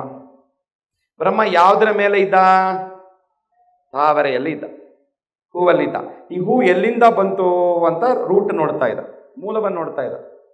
ಹಾಗೆಯೇ ತಾವರೆಯ ಇದಿದೆ, ಇದು ತೊಟ್ಟೆ ಏನಿದೆ ಅದನ್ನು ನೋಡಿಕೊಂಡು ಹಾಗೇ ಬಂದಾಗ ಪದ್ಮನಾಭ ಸಿಕ್ಕ. ಗೊತ್ತಾನೆ? ಅವನಿಗೆ ಅನಂತ ಪದ್ಮನಾಭ ಅಂತ ಹೆಸರು. ಯಾಕೆ? ಅವನ ನಾಭಿಯಿಂದ ಬಂದಿರುವಂತಹ ಪದ್ಮ ಕಮಲದಿಂದ ಅಲ್ಲಿಂದ ಬ್ರಹ್ಮ ಬಂದಿದ್ದಾನೆ. ಹಾಗಾಗಿ ಇವನಿಗೆ ಬ್ರಹ್ಮನ ತಂದೆ, ಅವರಿಗೆ ಯಾರು? ಏನ ಹೆಸರು? ಪದ್ಮನಾಭ ಅಂತ. ಯಾರವರು? ವಿಷ್ಣು. ಗೊತ್ತಾಯ್ತು, ಓಹೋ ನನಗೊಬ್ಬ ತಂದೆ ಇದ್ದಾನೆ. ಅವರು ಹೋದರು. ತಂದೆ ನೋಡಿ ಏನಪ್ಪ ಮಗು, ಏನಾಯ್ತು ನೋಡಿ, ಯಾರೊಬ್ಬರನ್ನು ಓಡಿಸ್ಕೊಂಡು ಬರ್ತಾ ಇದ್ದಾನೆ, ಕಿರಿಸ್ತಾ ಇದ್ದಾನೆ, ಭಾರಿ ತರಲೆ ಮಾಡ್ತಾನೆ, ರಗಳೆ ಮಾಡ್ತಿದ್ದಾನೆ. ಭಯ ಆಗ್ತಿದೆ ನನಗೆ. ನಾನೇನೋ ಸೃಷ್ಟಿ ಮಾಡೋಂತ ಅಂದ್ಕೊಂಡ್ರೆ, ತಮಿಳಲ್ಲಿ ಹೇಳ್ತಾರೆ ಕೆಣರು ಬೆಟ್ಟ ಭೂತಂಕಳಂಬೀತೆ ಅಂತ. ಒಬ್ಬರು ಬಾವಿ ಮಾಡಬೇಕು ಅಂತ ಹಳ್ಳ ತೊಳ್ತಿದ್ರೆ ಒಂದು ಭೂತ ಬಂತಂತೆ. ನಾನು ಸೃಷ್ಟಿ ಮಾಡೋಣ ಅಂತ ಅಂದ್ಕೊಂಡ್ರೆ ಈ ಥರ ಒಂದು ರೌದ್ರಾಕಾರವಾಗಿ ಯಾರೋ ಬರ್ತಿದಾರಲ್ಲಪ್ಪ. ಅರೆ ಯಾರಲ್ಲಪ್ಪ, ನಮ್ಮ ರುದ್ರ. ಏನು ಹೆದರ್ಕೋಬೇಡ, ನಮ್ಮ ಜೊತೆನೇ ಅವರು ಕೂಡ ಬಂದಿರುವಂತಹ ರುದ್ರ. ಅವನಿಗೆ ಮೊದಲ ಹೆಸರು ಏನಾಗಿತ್ತು? ರುದ್ರ. ರುದ್ರ ಅಂದರೆ ರುತೀತಿ ರುದ್ರ. ಅವನು ಹತ್ಕೊಂಡು ಕಿರ್ಚ್ಕೊಂಡು ಮಾಡ್ಕೊಂಡಿರೋದ್ರಿಂದ ರುದ್ರ ಅಂತ ಅವನಿಗೆ ಹೆಸರು. ರೌದ್ರ. ನಮ್ಮಲ್ಲೂ ಕೂಡ ಸ್ವಲ್ಪ ರೌದ್ರಾಕಾರವಾಗ್ತಾರಲ್ಲ ಅವಾಗ. ನಾನಂತ ಆಗ್ತಾ ಇರ್ತೀನಿ, ಪತ್ರಿ ಸರ್ ಆಗ್ತಾ ಇದ್ರು. ಆ ಥರ ರೌದ್ರಾಕಾರ ಮಾಡ್ತಿರೋದ್ರಿಂದ ಅವನಿಗೆ ರುದ್ರ ಅಂತ ಹೆಸರು. ನೀನು ತಲೆ ಕೆಡ್ಸ್ಕೋಬೇಡ ಮಿಸ್ಟರ್ ರುದ್ರ. ನೀವು ಕ್ಲೈಮ್ಯಾಕ್ಸ್ ಬರಬೇಕಾಗಿದ್ದವರು ಟೈಟಲ್ಗೆ ಬಂದ್ಬಿಟ್ರೆ ಹೇಗೆ? ನಿಮ್ಮ ಕೆಲಸ ಏನು? What is your job profile? ಲಯಕರ್ತ. ಇವರು ಇನ್ನೂ ಜನ್ಮ ತಗೊಂಡು ಸಂಸಾರ ಸಾಗರದಲ್ಲಿ ಬಿದ್ದು ಅತ್ತು ಕಷ್ಟ ಎಲ್ಲ ಅನುಭವಿಸಿ ಒಂದು ಮದುವೆ ಮಾಡಿಕೊಟ್ಟು ಒಂದಷ್ಟು ಮಕ್ಕಳನ್ನೆಲ್ಲ ಎತ್ತು ಆಮೇಲೆ ಗೊತ್ತಾಗತ್ತಯ್ಯೋ ಯಾಕಪ್ಪ ಬಂದೆ, ಸಾಕಾಯ್ತು. ಆವಾಗ ಏನು ಮಾಡ್ತಾರೆ? ಶಿವಪ್ಪ ಕಾಯೋ ತಂದೆ, ನಿನ್ನನ್ನು ಆವಾಗ ಹುಡ್ಕೊಂಡು ಬರ್ತಾರೆ. ನೀನು ಈಗಲೇ ಪ್ರಾರಂಭದಲ್ಲಿ ಬಂದ್ಬಿಟ್ರೆ ನಿನ್ನ ವ್ಯಾಲ್ಯೂ ಗೊತ್ತಿರಲ್ಲ ಅವರಿಗೆ. ಈ ಸಂಸಾರ ಸಾಗರದ ವಿಷಯ ವಾಸನೆಗಳ ಅನುಭವಿಸಿದ ಮೇಲೆ ಶಿವ ಅಂತ ನಿನ್ನ ಹತ್ರ ಬರಬೇಕು. ಇನ್ನು ಕ್ಲೈಮ್ಯಾಕ್ಸಲ್ಲಿ ಬರಬೇಕಾಗಿರೋನು ಪೊಲೀಸೆಲ್ಲ ಎಲ್ಲಿ ಬರ್ತಾರೆ ನಮ್ಮಲ್ಲಿ ಸಿನಿಮಾದಲ್ಲಿ ಎಲ್ಲ ಕಷ್ಟಪಟ್ಟು ಎಲ್ಲ ಮಾಡಿ ಡಿಸ್ಟ್ರಿಬ್ಯೂಷನ್ ಎಲ್ಲ ಮಾಡಿ ಕೊನೆಗೆ ಬರ್ತಾರೆ ಪೊಲೀಸ್ನವರು. ಇನ್ನು ಕ್ಲೈಮ್ಯಾಕ್ಸಲ್ಲಿ ಬರಬೇಕಾಗಿರೋನು ಟೈಟಲ್ ಸಾಂಗ್ಗೆ ಬಂದ್ಬಿಟ್ಟಿದೆಯಲ್ಲ, ಇದು ಬ್ರಹ್ಮನ ರೋಲ್, ಈಗ ಅವನು ಬಿಟ್ಬಿಡು. ಹೌದಾ, ಅಲ್ಲಿವರೆಗೆ ನಾನು ಏನು ಮಾಡಲಿ? ಸುಮ್ಮನೆ ನಿಮ್ಮ ರೋಲ್ ಬರೋವರೆಗೂ ಡ್ರಾಮಾದಲ್ಲಿ ನಮ್ಮ ಪಾತ್ರ ಬರುವಾಗ ನಾವು ಬಂದು ಮಾಡಬೇಕು. ಅಲ್ಲಿವರೆಗೆ ಏನು ಮಾಡಬೇಕು? ಸುಮ್ಮನೆ ಇರಬೇಕು. ಸುಮ್ಮ ಇರುಪದೇ ಸುಖಂ. ಸುಮ್ಮನೆ ಇರುವಂತ ಯಾವಾಗ ವಿಷ್ಣು ಹೇಳಿದ್ರು ತಕ್ಷಣ ವಿಷ್ಣುಗೂ ರೋಲ್ ಇದೆ, ಯಾಕಂದ್ರೆ ಕಾಪಾಡೋದು, ಹಾಗಾಗಿ ಅವ್ರು ಇರಬೇಕಾಗಿದೆ. ಆದರೆ ಅವ್ರೇನು ಮಾಡ್ಕೊಂಬಿಟ್ರು, ಕೂಲಾಗಿ ಹೋಗಿ ಮಲ್ಕೊಂಬಿಟ್ರು. Action and relaxation. ನಾವೆಲ್ಲ ಆಕ್ಷನ್ ಮಾಡ್ತೀವಿ, ಆಕ್ಷನ್ ಅಂಡ್ ಟೆನ್ಷನ್. ಈಗ ಒಂದು ಕಾರ್ಯಕ್ರಮ ನಡೆಸಬೇಕಾ ಅಂದರೆ ಎಷ್ಟು ಟೆನ್ಷನ್ ಆಗ್ಬಿಡ್ತೀವಿ. ಆದರೆ ವಿಷ್ಣು ನೋಡಿ ಕಲಿಬೇಕು. ಅವರು ಅನಂತ ಶಯನದಲ್ಲಿ ರಿಲ್ಯಾಕ್ಸ್ ಆಗಿ ಇಟ್ಕೊಂಡು ಇಡೀ ಸ್ಥಿತಿಯನ್ನು ಮಾಡ್ತಿದ್ದಾರೆ, ದಶಾವತಾರ ತಗೊಂಡು ಎಲ್ಲ ಮಾಡ್ತಿದ್ದಾರೆ. ಅದು ವಿಷ್ಣುವಿನ ಒಂದು ಗ್ರೇಟ್ ಕೆಲಸ. ಹಾಗಾಗಿ ಶಿವನೀಗ ಲಯ ಕೆಲಸ ಮಾಡೋಕ್ಕೆ ಇನ್ನು ಏನು ಮಾಡಬೇಕು ಅಂತ ವಿಷ್ಣು ಅವರಿಗೆ ಹೇಳಿದ್ದು, ಸುಮ್ಮನೆ ಇರು. ಆ ಶಿವ ಏನು ಮಾಡಿದ್ರು? ಸುಮ್ಮನೆ ಇದ್ರು. ಆ ಸುಮ್ಮನೆ ಇರೋದಕ್ಕೆ ಹೆಸರೇನೋ, ನಾನೇನೋ ಈಗ ಆ ಹಾಡು ಭಾಷೆಯಲ್ಲಿ ಸುಮ್ಮನೆ ಇರು ಅಂತ ಹೇಳ್ಬಿಟ್ಟೆ. ಆ ಸುಮ್ಮನೆ ಇರುವಂಥದಕ್ಕೆ ಧ್ಯಾನ ಅಂತ ಹೆಸರು. ಧ್ಯಾನದಲ್ಲಿ ನಾವೇನು ಮಾಡ್ತಾ ಇದ್ದೀವಿ? ಏನೋ ಮಾಡ್ತಿದ್ದೀರಾ? ನಮಗೆ ಅದಾಗೆ ಅದು ಏನಾದರೂ ಬಂದರೆ ಅದು ಬೇರೆ. ನೀವು ಧ್ಯಾನದಲ್ಲಿ ಕೂತ್ಕೊಂಡು ಅದು ಇದು ತಲೆ ಕೆಡ್ಸ್ಕೊಂಡು ಅವಾಗ ನಿಮ್ಯಾನ್ಸ್ಗೆ ಹೋಗ್ಬೇಕು, ಇಲ್ಲಿ ಹೋಗ್ಬೇಕು. ನಾವು ಏನು ಮಾಡಬಾರ್ದು, ಕೇವಲ ಮಾಡಬೇಕಾಗಿರೋದೇನು? ಶ್ವಾಸ ಮೀದ ಧ್ಯಾಸ. ಹೋಗ್ತಾನೆ ನೋಟಲೋನಿ ಮೌನ, ಶ್ವಾಸ ಮೀದ ಧ್ಯಾಸ ಅಷ್ಟೇ ಮಾಡಬೇಕು. ನೀವೇನಾದರೂ ಕೂತ್ಕೊಂಡು ನಾನು ಧ್ಯಾನದಲ್ಲಿ ಹಿಂಗಾಗಬೇಕು, ಹಂಗಾಗಬೇಕು, ಕುಂಡಲಿನಿ ಆಗಬೇಕು, ಮಂಡಲಿನಿ ಆಗಬೇಕು ಅಂದರೆ ನಿಮ್ಮ ಮನಸ್ಸಲ್ಲಿ ಕರ್ಕೊಂಡೋಗಿ ಬಿಡಬೇಕು. ನಾವೇನು ಮಾಡಬೇಕಾಗಿಲ್ಲ, ಅದದು ಆಗುತ್ತೆ. For that to happen you have to be prepared and your preparation is only to sit right. ಅದನ್ನೇ ಶಿವ ಮೊದಲು ತೋರಿಸಿದ್ದು. ಹಾಗಾಗಿ ಮೊದಲನೇ ಧ್ಯಾನಿಯಾಗಿ ಯಾರಿದ್ದಾರೆ? ಶಿವ. ಆಗ ಅವರು ಧ್ಯಾನ ಕೂತಿರೋ ಸ್ವರೂಪವೇ ದಕ್ಷಿಣಾಮೂರ್ತಿ ಸ್ವರೂಪ. ಶಿವನ ದಕ್ಷಿಣಾಮೂರ್ತಿ ಸ್ವರೂಪ ಅಂತ ನಾವೇನು ಹೇಳ್ತೀವಿ, ಅಲ್ಲಿ ಒಂದು ಕೈಲಾಸದಲ್ಲಿ ಒಂದು ವಟವೃಕ್ಷ, ಆ ವಟವೃಕ್ಷದ ಕೆಳಗಡೆ ಅವರು ಧ್ಯಾನದಲ್ಲಿ ಕೂತಿದ್ರು. ಅಂತಹ ಧ್ಯಾನದಲ್ಲಿ ಕೂತಿರುವಂತಹ ಶಿವನ ಸ್ವರೂಪಕ್ಕೆ ಏನೆಸರು? ದಕ್ಷಿಣಾಮೂರ್ತಿ. ಈಗಾಯ್ತು, ಅವರು ಕೂತ್ಕೊಂಡ್ಬಿಟ್ರು. ಯಾರು? ಶಿವಪ್ಪ ಧ್ಯಾನದಲ್ಲಿ ಕೂತ್ಕೊಂಡ್ಬಿಟ್ರು. ಹೌದಾ? ಮೌನದಿಂದ ಕೂತ್ಕೊಂಡ್ಬಿಟ್ರು. ಸಮಾಧಾನ ಆಯಿತು. ಯಾರಿಗೆ? ಬ್ರಹ್ಮನಿಗೆ.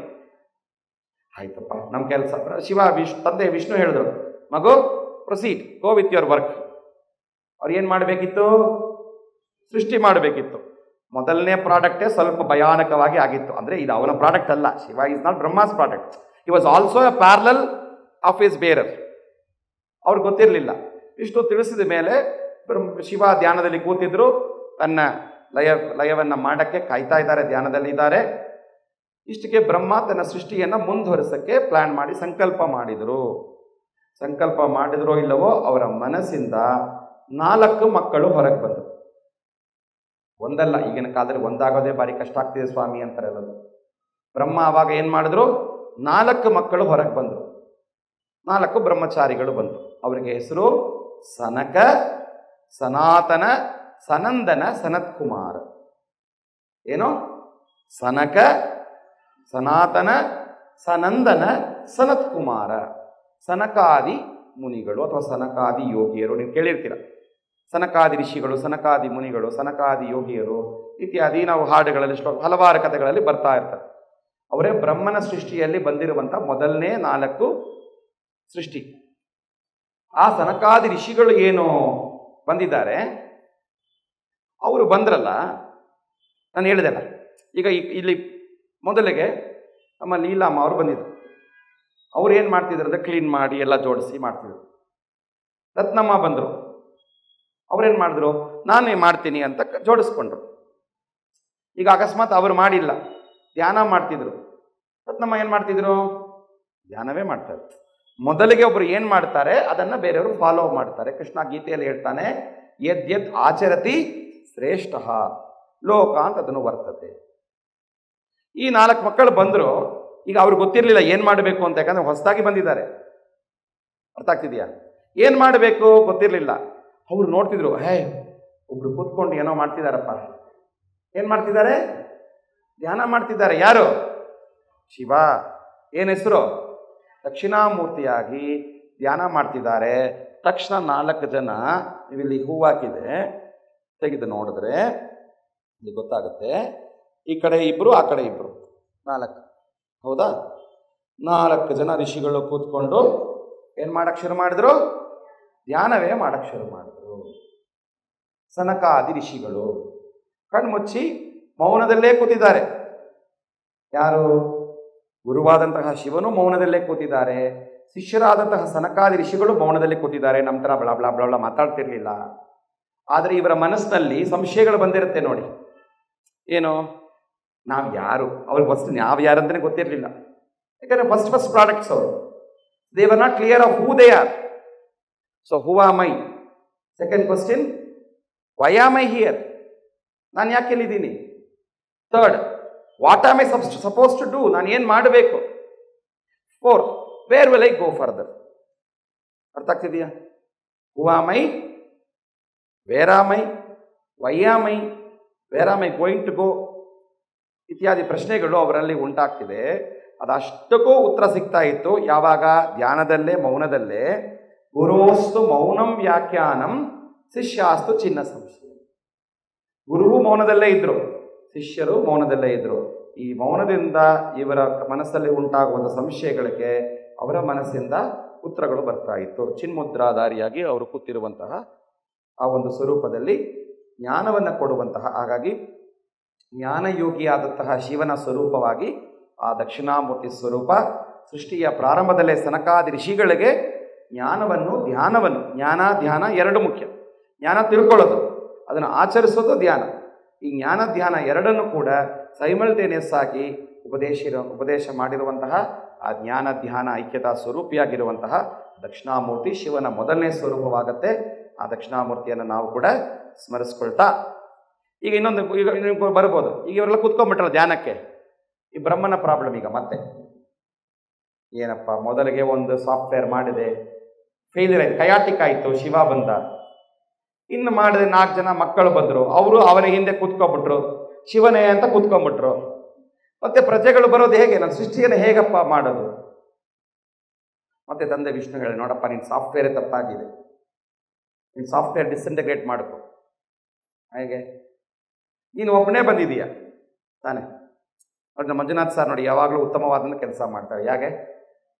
ಒಬ್ಬರೇ ಬರೋದಿಲ್ಲ, ಸುಜಾತ ಅವ್ರನ್ನು ಕೂಡ ಸೇರಿಸ್ಕೊಂಡು ಬರ್ತಾರೆ. ಜೋರಾಗಿ ಕ್ಲಾಪ್ ಮಾಡಿ ಅವರಿಗೆ. ನೋಡಿ ಅವ್ರು ಹೊರಟರು, ನಾನು ಹೋಗಿ ಕರ್ಕೊಂಡ್ಬರ್ತೀನಿ ಅಂತ ಮನೆಯಲ್ಲಿ. ಅಟ್ಲೀಸ್ಟ್ ನಿಮ್ಮನ್ನು ಬಿಟ್ರಲ್ಲ, ಈಗ ಬರದೇ ಇರಬಹುದು, ಜೊತೆ ಬಂದಿದ್ದವರಿಗೆ ಜೋರ್ ಚಪ್ಪಾಳೆ. ಇಲ್ಲ ನೀನಾದ್ರೂ ಹೋಗ್ಬಾ ಅಂತ ಬಿಟ್ರಲ್ಲ, ಮನೆಯಲ್ಲೇ ಕಸ ಗುಡಿಸ್ಕೊಂಡಿರ್ಬೇಕು ಅಂತ ಇಟ್ಕೊಳ್ಳದೆ ಕೆಲವ್ರಿಗೆ ಅಟ್ಲೀಸ್ಟ್ ಆ ಮಾತ್ರ ಫ್ರೀಡಮ್ ಕೊಟ್ರಲ್ಲ. ಅಂಥವ್ರು ಯಾರು ಮನೆಯವರೆಲ್ಲ ಬರಲಿಲ್ಲವೋ, ಮನೆಯಲ್ಲಿ ಇದ್ದಾರೆ ನೋಡಿ, ಅವ್ರಿಗೆಲ್ಲ ಒಂದು ಚಪ್ಪಾಳೆ ಕೊಡಿ. ವಯಸ್ಸು ವರ್ಷ ಗಂಡನಾಗಿರಲಿ ಹೆಂಡತಿಯಾಗಿರಲಿ, ನೀನು ಹೋಗ್ಬಾ ಅಂತ ನಿಮ್ಗೊಂದು ಫ್ರೀಡಮ್ ಕೊಟ್ರಲ್ಲ. ಆಮೇಲೆ ಎಷ್ಟೋ ಮೀರಾಬಾಯಿ ಅಂತಹ ಮಹಾರಾಣಿ, ಸಾಮಾನ್ಯ ವ್ಯಕ್ತಿ ಇಲ್ಲ, ಮೀರಾಬಾಯಿ ಗಂಡ ರಾಣ ಮಹಾರಾಜ, ಕೃಷ್ಣ ಭಕ್ತಿ ಮಾಡಕ್ಕೆ ಬಿಡಲಿಲ್ಲ. ಜೈಲು ಬಂದನ ಅವಳಿಗೆ, ಮನೆಯಲ್ಲೇ ವಿಷ ಕೊಟ್ಟು ಅವಳು ಭಕ್ತಿ ಮಾಡಕ್ಕೆ ಮನೆಯಲ್ಲಿರುವಂತಹ ಗಂಡ ಬಿಡಲಿಲ್ಲ, ಪ್ರಹ್ಲಾದನಿಗೆ ತಂದೆ ಬಿಡಲಿಲ್ಲ. ಅರ್ಥ ಆಗ್ತಿದೆಯಾ? ಸೊ ನಮ್ಮ ಮನೆಯಲ್ಲೂ ಇಷ್ಟ ಆದರೂ ಅವ್ರು ಬರದೇ ಇರ್ಬೋದು, ಪರವಾಗಿಲ್ಲ, ನಮಗೆ ಹೋಗಕ್ಕೆ ಬಿಟ್ರಲ್ಲ. ಅವ್ರಿಗೋಸ್ಕರ ನಾವು ಅಟ್ಲೀಸ್ಟ್ ಕೃತಜ್ಞತೆಯಿಂದ ಅವ್ರು ಧ್ಯಾನ ಮಾಡ್ತಾ, ಅವ್ರಿಗೊಂದು ವಿಶಸ್ ಮಾಡ್ತಾ ಪರಸ್ಪರಕ್ಕೆ ಇನ್ನೂ ಕೆಲವೊಂದು ದಿನಗಳಲ್ಲಿ ಅವರು ಕೂಡ ಮಂಜುನಾಥ್ ಸುಜಾತವಾಗಿ ಆಗ್ಬಿಡ್ತಾರೆ, ಬಂದ್ಬಿಡ್ತಾರೆ. ಇಲ್ಲಿ ವಿಷಯ ಏನೀಗ, ಬ್ರಹ್ಮ ಏನು ಮಾಡಿದ? ಈಗ ಒಂಟಿಯಾಗಿ ಬಂದಿದ್ದ. ಹಾಗಾಗಿ ಬ್ರಹ್ಮ ಏನು ಮಾಡಿದ? ತನ್ನನ್ನು ತಾನು ಡಿಸ್ಇಂಟಗ್ರೇಟ್ ಮಾಡಿದ, ಡಿಸಾಲ್ವ್ ಮಾಡಿ ಹೊಸ ಬ್ರಹ್ಮ ವರ್ಷನ್ 2.0 ಬ್ರಹ್ಮ ತನ್ನನ್ನು ತಾನು ಹೊಸ ಸೃಷ್ಟಿ ಮಾಡಿಕೊಂಡ. ನಾವು ಮಾಡ್ಕೋಬೇಕು, ಧ್ಯಾನದಿಂದ ಆಗೋದೇ. ನಮ್ಮನ್ನು ನಾವು ಹೊಸ ಸೃಷ್ಟಿ ಮಾಡ್ಕೋಬೇಕು. ಅದನ್ನೇ ಬ್ರಹ್ಮ ಮಾಡ್ಕೊಂಡು ತನ್ನನ್ನು ತಾನು ಡಿಸ್ಇಂಟಗ್ರೇಟ್ ಮಾಡಿಕೊಂಡು ಹೊಸ ಬ್ರಹ್ಮ 2.0 ವರ್ಷನ್ ಬಂದಾಗ ಬ್ರಹ್ಮ ಒಬ್ಬನೇ ಬರಲಿಲ್ಲ, ಬ್ರಹ್ಮೆಯಿಂದ ಬ್ರಹ್ಮನ ಶಕ್ತಿಯಾದಂತಹ, ಅವನ ವಾಕ್ ಶಕ್ತಿಯಾದಂತಹ ಸರಸ್ವತಿ ಕೂಡ ಅವನ ಮುಖದಿಂದ ಹೊರಗೆ ಬಂದಳು.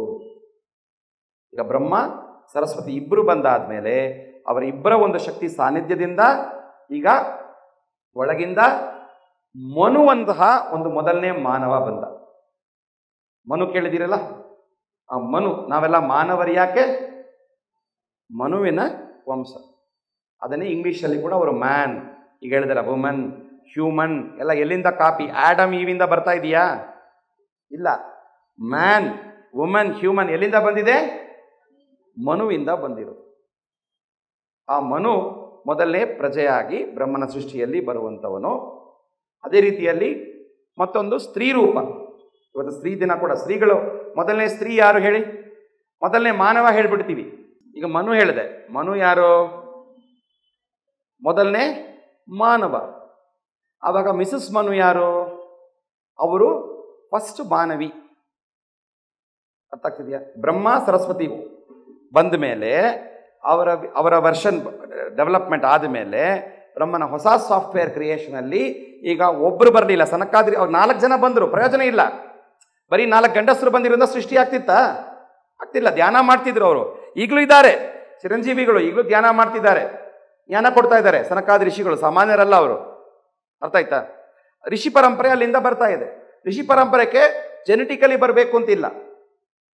ಋಷಿ ಪರಂಪರೆ ಹೇಗೆ ಬರುತ್ತೆ? ಜ್ಞಾನದಿಂದ ಜ್ಞಾನಕ್ಕೆ ಬರುತ್ತೆ, ಗೊತ್ತಾನೆ? ಬಟ್ ಮನುಷ್ಯ ಸಂತಾನ ಪರಂಪರೆ ಬರಬೇಕಾದ್ರೆ it's a physical genetical product. ಅದಾಗಬೇಕಾದ್ರೆ ಅದಕ್ಕೆ ಸ್ತ್ರೀ ಪುರುಷರ ಸಂಯೋಗ ಬೇಕು ಅನ್ನುವಂತಹ ತತ್ವಕ್ಕಾಗಿ ಬ್ರಹ್ಮ ಸರಸ್ವತಿಯಾಗಿ ಸೃಷ್ಟಿ ಮಾಡಿದ ಮೇಲೆ ಆ ಬ್ರಹ್ಮನಿಂದ ಮನು ಹಾಗೂ ಸರಸ್ವತಿಯಿಂದ ಶತರೂಪೆ ಹೊರಗೆ ಬರ್ತಾಳೆ. ಸೊ ಮೊದಲನೇ ಮಾನವಿ, ಮೊದಲನೇ ಸ್ತ್ರೀ ಯಾರು? ಶತರೂಪ. ಯಾಕೆ ಶತರೂಪ ಅಂತ ಹೆಸರು? ಈಗ ತಾನೇ ಹೇಳಿದೆ, ನಮ್ಮ ಹೆಂಗಸರೆಲ್ಲ ಎಷ್ಟೆಷ್ಟು ರೂಪ ತಗೊಳ್ತಾರೆ. 100 ರೂಪ ತಗೊಳ್ವೇನೋ ನೀವು? 100 ರೂಪ ತಗೊಳ್ತಾರೆ ನೋಡಿ. ಇಲ್ಲಿ ಬಂದಾಗ ಧ್ಯಾನಿಗಳಾಗಿ ಬರ್ತಾರೆ, ಮನೆಗೆ ಹೋದಾಗ ಅಡಿಗೆ ಮಾಡುವಾಗ ಅನ್ನಪೂರ್ಣೇಶ್ವರಿ, ಕೆಲಸಕ್ಕೆ ಹೋದಾಗ ಲಕ್ಷ್ಮಿ, ಧೈರ್ಯವಾಗಿರುವಾಗ ಪಾರ್ವತಿ, ಮತ್ತೆ ಇದು ಸೌಂದರ್ಯವಾಗಿರುವಾಗ ಅಂದರೆ ಒಂದೊಂದು ರೀತಿ ಅವ್ರಿಗೆ ಹೆಸರು. ಲಲಿತಾ ಸಹಸ್ರನಾಮ ಸಾಮಾನ್ಯ ಅಲ್ಲ. ಅಲ್ಲಿರುವಂಥ ಎಲ್ಲ ಹೇಗೆ ನಮ್ಮ ಎಲ್ಲ ಪ್ರತಿಯೊಂದು ಮಹಿಳೆಯರ ಶತರೂಪಿ ಅಲ್ಲ, ಅವಳು ಸಹಸ್ರ, ಅದಕ್ಕೆ ಹೇಳಿದೆ ಅನಂತ ರೂಪಿಣಿ. ಅದರಲ್ಲಿ ಒಂದು ಸಾಂಕೇತಿಕವಾಗಿ ಆ ಮೊದಲನೇ ಮಾನವಿ ಹೆಸರು ಶತರೂಪ. ಮನು, ಸ್ವಯಂಭುವ ಮನು, ಶತರೂಪ ಅನ್ನುವಂತಹ ದಂಪತಿ. ಆ ಮನುವಿಂದ ಮುಂದೆ ಬಂದಿರುವಂತಹ ಮನುವಿಂದ ಇಕ್ಷ್ವಾಕು ಇತ್ಯಾದಿ ವಂಶ ಪರಂಪರೆ ಮುಂದೆ ಬರ್ತಾ ಇದೆ. ಇದು ಬ್ರಹ್ಮ ಮತ್ತೆ ಪ್ರಜನಿ ಕಂಟಿನ್ಯೂ ಮಾಡಿದ. ಶಿವ ಅಲ್ಲಿ ಧ್ಯಾನ ಮಾಡ್ತಿದ್ದಾನೆ. ಅವನ ಪರಂಪರೆಯಲ್ಲಿ ಸನಕಾದಿ ಋಷಿಗಳು, ಸಪ್ತ ಋಷಿಗಳು ಇತ್ಯಾದಿ ಋಷಿ ಪರಂಪರೆಯಲ್ಲಿ ಯೋಗಿಯರೆಲ್ಲ ಮುಂದೆ ಬರ್ತಾ ಇದ್ದಾರೆ. ಆ ಯೋಗಿಯರ ಮುಖಾಂತರ ಒಂದು ಧ್ಯಾನದ ಪದ್ಧತಿ ಬಂದಿದೆ. ಈ ಬ್ರಹ್ಮ ಮಾಡಿರುವಂತಹ ಮನು ಇದಾನಲ್ಲ, ಈಗ ಮನುಗೆ ಸೂರ್ಯ ಉಪದೇಶ ಮಾಡ್ತಾನೆ ಗೀತೆಯನ್ನು. ಹಾಗಾಗಿ ವಿಷ್ಣುವಿಂದ ಸೂರ್ಯ, ಸೂರ್ಯನಿಂದ ಮನು, ಆ ರೀತಿಯಲ್ಲಿ ಒಂದು ರಾಜ ಪರಂಪರೆಯಾಗಿ ರಾಜಯೋಗ ಬರ್ತಿದೆ.